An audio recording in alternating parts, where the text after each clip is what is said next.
So this is a rectangular parallelepiped or cuboid,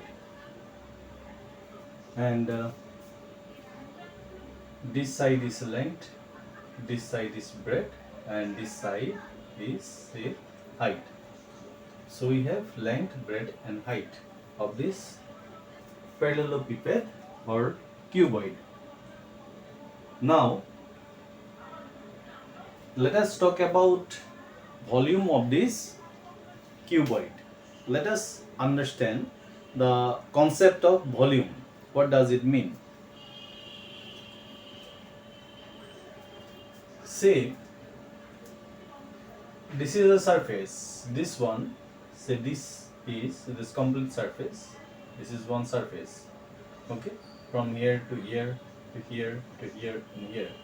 This is surface at the bottom. Okay. Now this is one surface. What is the area of this surface? It is length into breadth. Length into breadth. That gives us the area of this rectangular surface. This is a rectangular surface, and we get the area like this. Now suppose we put another surface on top of it. Okay, on top of the surface. What will be the area of that surface? Same, because it is also length into breadth. Okay, so you put another surface on top of it. Okay, then you get length into breadth. Then again another surface on top of it, again length into breadth. Another surface on top of it, length into breadth, and so on. So how many such surfaces you can put one on top of the other till it reaches the top of this parallelepiped?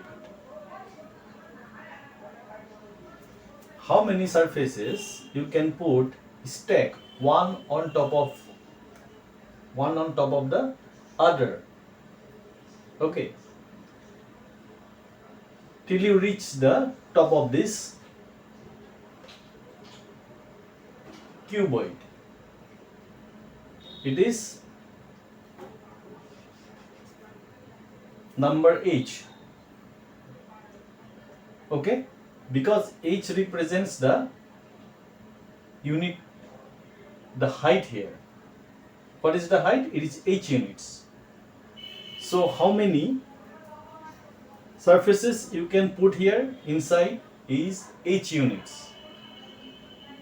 Okay, h units of such surface, one on top of the other. You can go on stacking one on top of the other like this till it reaches the top of this parallelepiped.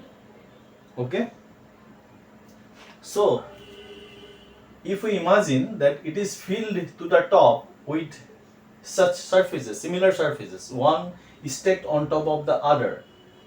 Okay, so what is the total space covered by all these surfaces?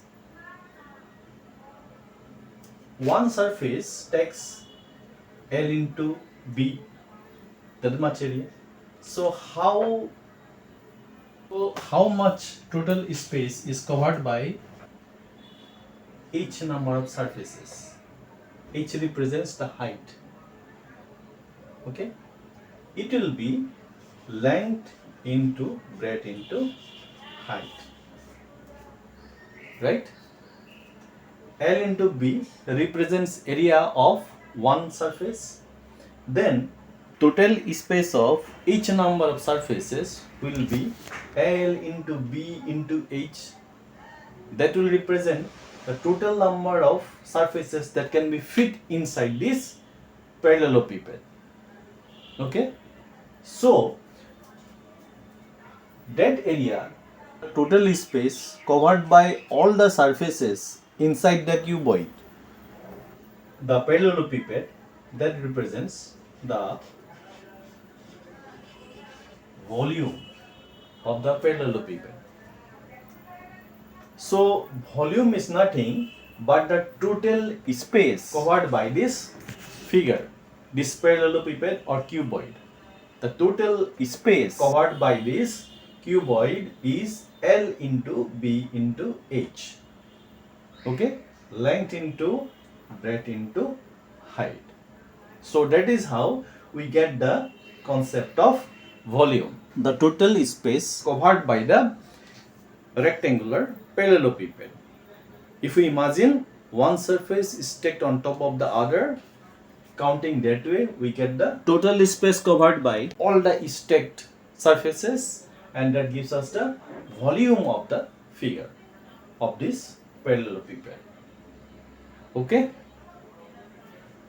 Now, a special case is the cube.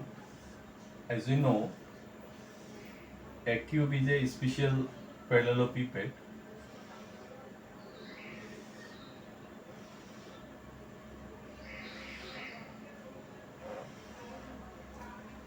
And here we know that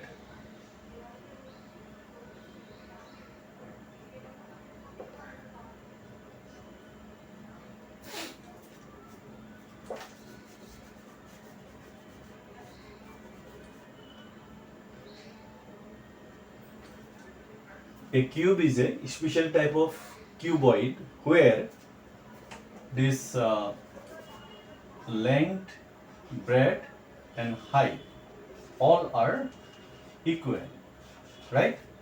So length, breadth and height of a cube are equal.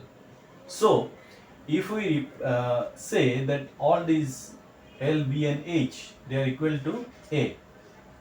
Okay, suppose we take it as A, then the volume of a cube will be A into A, which is equal to a cube. So the volume of a cube is cube of one of its sides.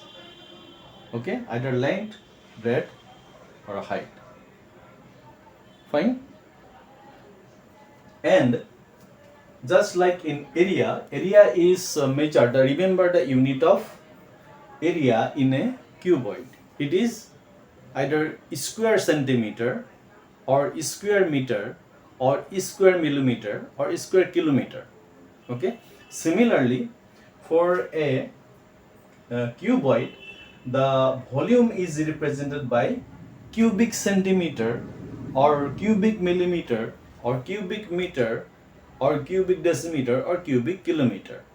Okay, it is measured in cubic. Suppose let me give you an example. Suppose this is